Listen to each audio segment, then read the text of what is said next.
Welcome to the Poetic Resurrection Podcast, where we explore perceptions. How self-reflecting questions can give you a better understanding of self. I'm your host, Sonia Iris Lozada. Stay tuned.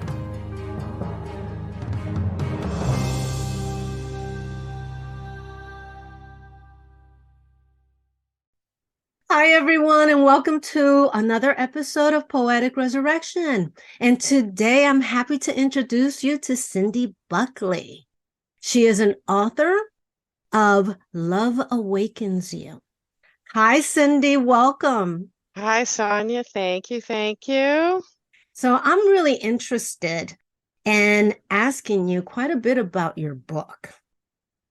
And then we could go into your journey, because usually I do the journey first, but I like that it says a surprisingly refreshing guide on reconnecting with peace, happiness, self-confidence. There was one part that in your bio you state that you have helped people with life's transition when a loved one has passed away. How does that work? Well, it depends on the person. For example, one woman, her husband passed away. And I wrote a 9-week, I called it The Peaceful Way. Mm-hmm. It's a single line of something that she had to say each day, multiple times a day if possible. And she had to do it for a week. And then the next week I would send her the next one. And then the next one and for 9 weeks. And then after the 9 weeks, I sent her the whole thing put together.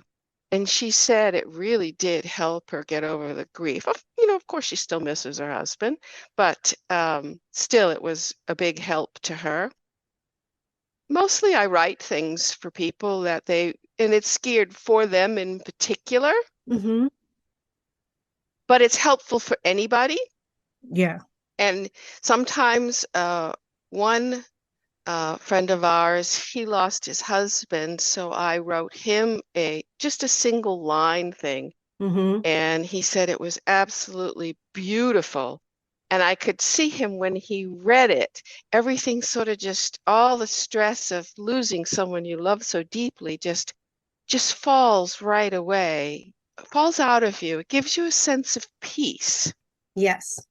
Yeah. I can totally understand when someone gives you a line and how much it means to you. My mom passed away recently. So I'm doing that as well. And I'm not fighting my grief. I'm facing it, because the truth is, I remember her when she was great and she was healthy. And now she was suffering the last couple of years. Yeah. So I find I have to realize that, and it's very hard to say it's okay to go. It is hard to say. I actually had to say that to my father. He spent 10 years in pain. I mean, oh my God, it was absolutely amazing. And he fought to the very end to stay. I mean, you would think someone who was in that much pain would want to go. And my guides came to me and said, you have to talk to him. So I said, okay. So I laid down and I connected with him and I said, it's okay to go. It really is okay. Ricky and I, my brother and Randy, my brothers and we'll all be fine. He was staying because he thought he needed to stay for us. And I'm like, we'll be fine. It's okay. Yeah. And he didn't pass all that peacefully, by the way, which is because he just fought it so much. He was going to stay no matter what. He was a strong man. He was small, but he was strong and he could walk, but he just didn't want to walk anymore. And, so it was a lot of work for everyone. Yeah. It's my mom. I knew the day before that she only had, because my mom had a habit of kissing us on the forehead all the time. And so my sister did that. She's in a home. She's lying in bed, and my sister kept kissing her on the forehead. And she looked at her with this look like, it's okay for me to go now. And I went, and I couldn't sleep that whole night. I knew it was a week, maybe 2. It wasn't. The next day she was gone, but she wanted to be gone. My mom held on for a long time. She was 99. Yeah. Oh, wow. Yeah. Nice age. And my family longevity. I had an uncle that passed at 107.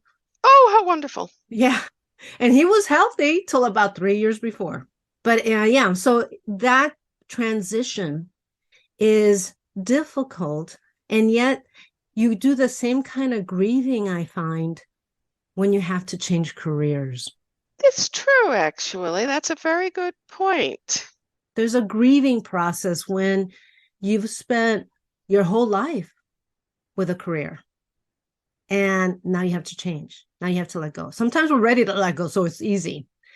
But to grieve something that you're so passionate about, I find it's very hard too. Not as hard as losing someone, though.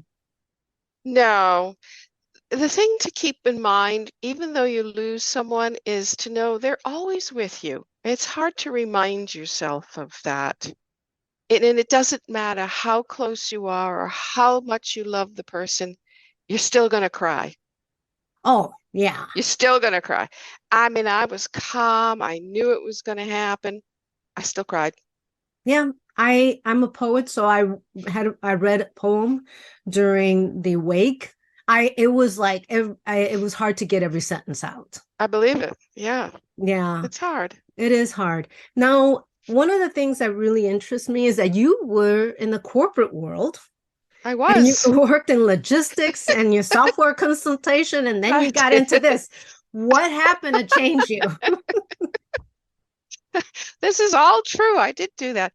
Well, I worked in the corporate world, logistics and software consulting, as you said. And at my last contract job, I had developed a spreadsheet, a Mm-hmm. flow chart basically, that said, okay, this is how you run your business today in relation to the software. Mm-hmm. And this is how you can change your business to fit to the software that will make it more efficient. And the woman that hired me for this contract job, she told me that the person I did it for hated it. I thought that doesn't make sense. That was a really good flow chart. It really Mm-hmm. was pretty logical and it really, honed in some issues that they had and stuff. And I thought, well, I don't get it, but okay. Well, on the exit interview I had with her and the person that was the IT manager, I closed the back of his door for this meeting, and on the back of the door, he had the flow chart. It ended up, I think she wasn't interested in promoting my good work, so to Oh. speak. And so I said, I'm done. I can't handle this anymore. I cannot deal with all the bickering that goes on and basically the ego rears up and everyone wants credit. And I'm like, I'm only there to just do a job. I don't really care. I just want to do the job. And at that point, I said, that's it. I can't do this anymore. And then I started exploring various alternative healing methods and found what I settled on to. And then I ended up reading Disappearance of the Universe and A Course in Miracles. I don't know if you Mm-hmm. know about those. Yes, I And do. doing the workbook in A Course in Miracles at the same time. I do not recommend you do that. It's difficult to Very difficult. understand. I started like, okay, I still don't get it. You got to read Disappearance of the Universe first Okay. because that helps to really explain A Course in Miracles. Now, I've been Okay. doing it now for like 17, 18 years. Mm-hmm. Well, at the time that I was reading those, inspirational sayings started to come to me and I started writing them down. I mean, I literally had pieces of paper, I had napkins, I had papers everywhere. And it went on like that for about 2 years. And I thought, well, then my particular forte happens to be crystal healings. Mm-hmm. And so I worked on that for quite a while. And about a year ago, I thought, I should do something with those sayings. They could be really helpful to people. Mm-hmm. That's where the book got birthed from. I had to write some more sayings, some more four-line verses, and almost all the answers, so to speak. Mm-hmm. And that's how the book came about. I just wrote some meditations just to be helpful, and reflections in a peaceful way is one of those reflections. It's just a different way, metaphors, and a different way of looking at things to help open you up to your intuition. Yeah, because that's what I find that we all have the answers. They're Mhm. just within us. It's just having someone give you that aha moment. And you're going, I've heard this my whole life, but now it clicks. Yeah. Now it clicks. Affirmations don't really work for me. No, they don't for me either. Because my mind is going, oh, no, no, that's not true. No, that's not true. It's like I said, I am wealthy. Really? Have you looked at your bank account? Or is you know, so you have that chatter going back and forth. I rather just meditate and feel like I'm in a safe place and have whatever comes to me come to me, because I cannot let my mind chatter all the time. And it does. I think it does for All of everybody. ours. Yes, Yeah. it does. Chatter, chatter, chatter, chatter, chatter, chatter. Do this, do that, go this way, go that way. It's hard to quiet it.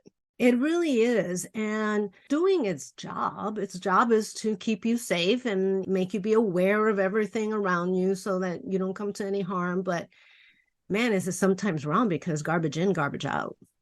Mm-hmm. Mm-hmm. And there's a lot of it. And Yes. that's it. I wanted to write this book because I have a rather inspirational story, but I thought, how is that going to help people?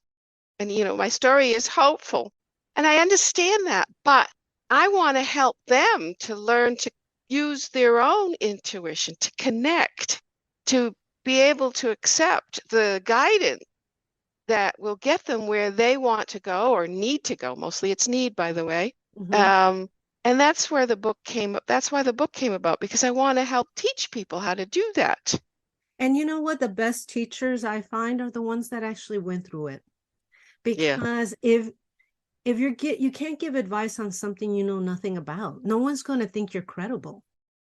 Do you want to share your story, that you say the story you didn't want to share it on the book? Or Sure, I can share it. Well, I'll just do a quick summary, and then the big one is at the end because people find that a bit shocking. okay. I've been depressed most of my life. Mm-hmm. I am not anymore, but through all the process I've been through, Mm-hmm. I have had ovarian cancer.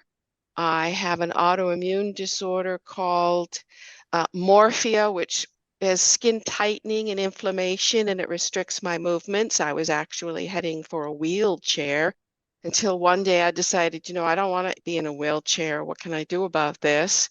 The book helped, and I do a exercise qigong, which is similar to Tai Chi. Mm-hmm. Now, the other thing is for 25 years, and I want to repeat that because what I say after that comes shocking. For the past 25 years, I've had stage 4 cancer. Yeah. And, for the first month when you get the diagnosis, you you cry and go, what do I do? How do I live? What do I go on? And my guide said to me, just live your life. Well, that takes another month for you to say, how am I going to live my life knowing that I have cancer? I have stage 4 cancer and I might die.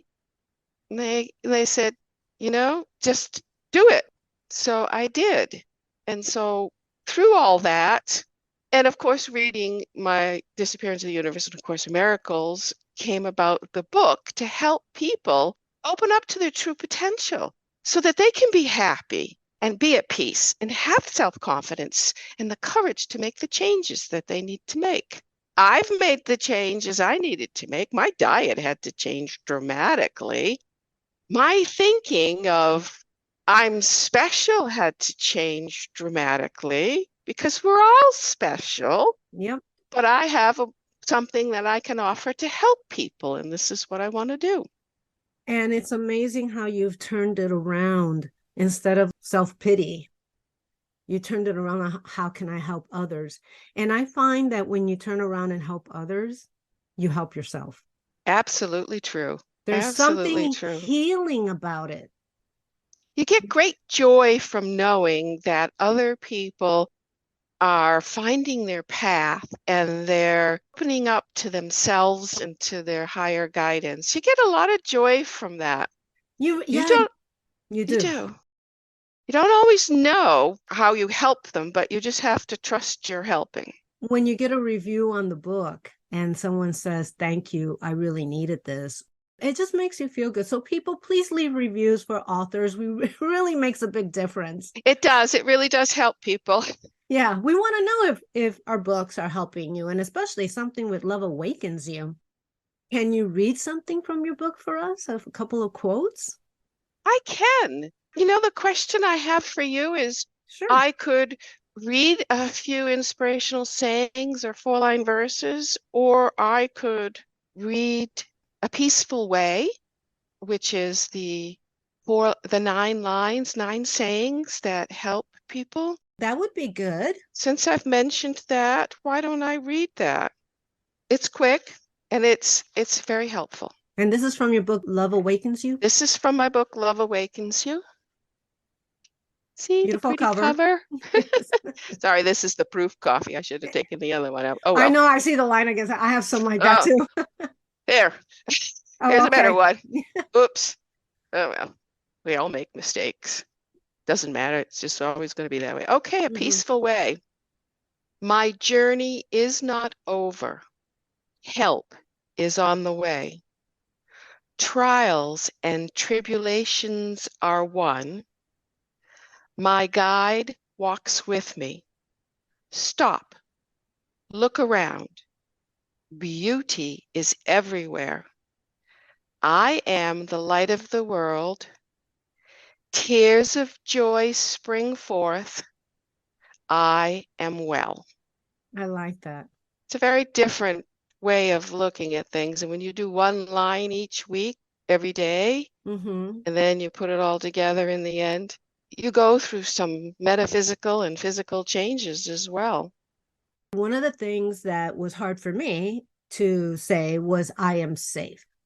I am a survivor of trauma. So that was really hard for me to say.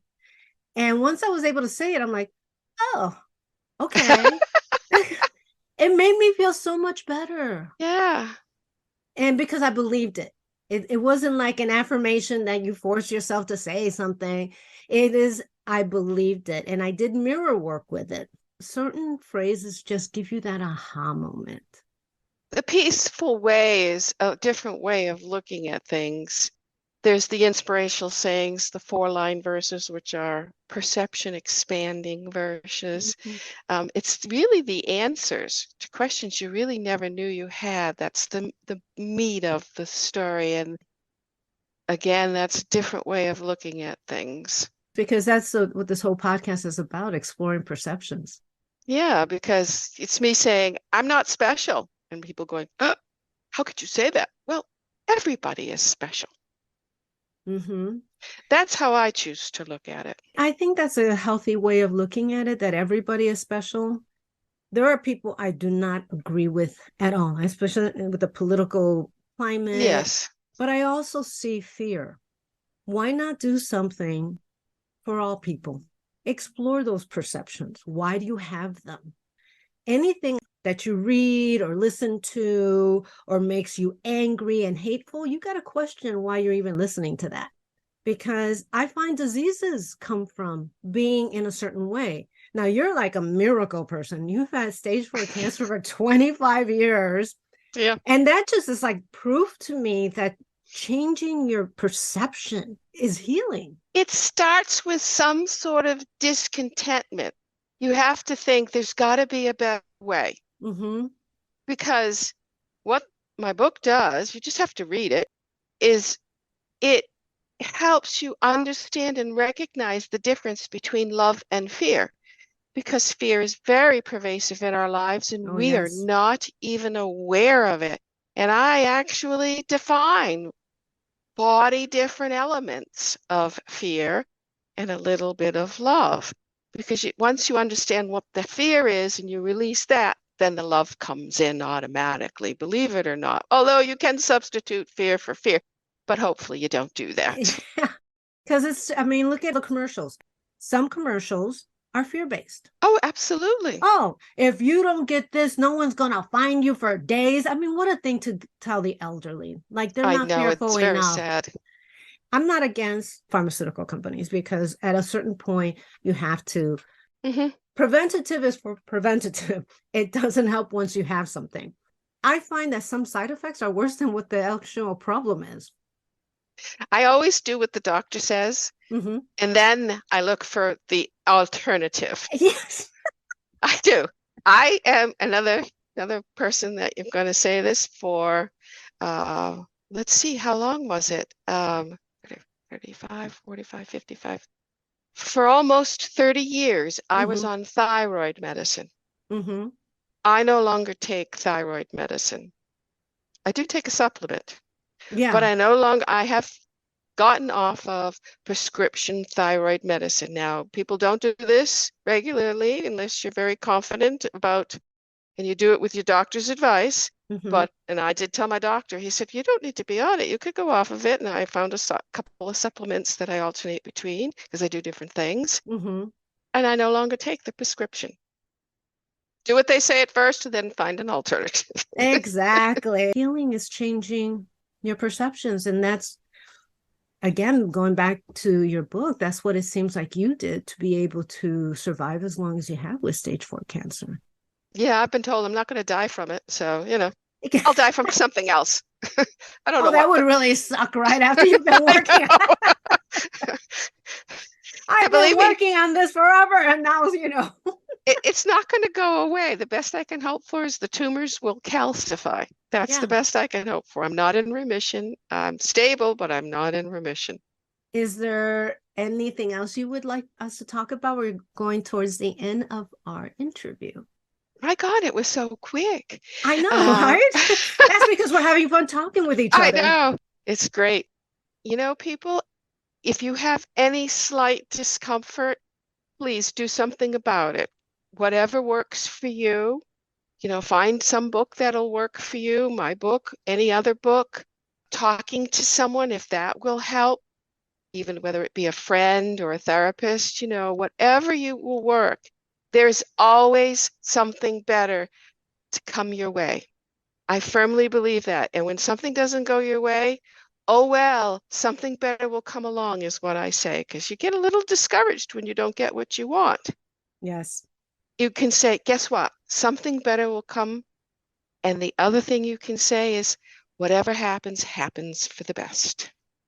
Yes. And I say that because many times I've wanted something so desperately and it didn't happen. And I realized it was for the best. It didn't happen. Exactly. Being an actor, I wanted to work with a producer really badly because their movies got notoriety. And now I found out about them. I'm like, I am so glad I didn't work with them. There's some amazing entertainment people that everybody wants to work with. I admire people that can say what they mean and mean what they say in a kind way. Yeah. Well, that's a talent. That's a real talent. That's a talent. I once saw somebody, and this goes back to fear that you were talking about earlier. And it's a well-known actor, famous actor. And all the extras on the show wanted to run to him. And, one of the other actors got overwhelmed and he pulled back. While the people were trying to come to him, he moved forward. Oh. He took a step forward. I have never seen this before. Everybody got in line automatically. He claimed his space. Good for him. I know, but how well we would do if we would do that. Instead of running away from our fears, just take one step forward. It's a great idea. Oh my God. I go, I'm watching him and I'm going, did someone teach him that? Because I was like so amazed. I go, I'm going to do that. Yeah. Well, there's a saying, misery loves company, but you do not have to join it. There you go. I haven't heard the second part. I like that. So tell me, Cindi, how can people reach you and what kind of programs do you have? I know you went over the couple of steps program. Give us a little bit of information. I'll have all the links at the bottom, but give us one link of what's the general number, how people could reach you for it. Oh, I would recommend my website, Cindi, Cindi, Buckley.com. I do a monthly blog. It's up there as well. You can read about the book, my bio, which is not quite about the cancer or anything, but it's a different bio. And if you want to be on the email list, I send a monthly blog out explaining one of the inspirational sayings each month with a beautiful graphic. That's the best way to reach me. You can reach me on Facebook. I have a Facebook page as well. Love Awakens You, a new book by Cindi Buckley. My niece-in-law did it for me. Oh, sweet. It was wonderful. I'm so grateful she did it. Those are the best places to reach me. You can reach me on LinkedIn if you're in LinkedIn as well. I have all those links that I will put down at the bottom. And then that way they can get in touch with you and get your beautiful book that has such a lovely cover, because I love the book cover. It has a door, but if you just open the door, there's light on the other side. Yes. So and you step through. Yes.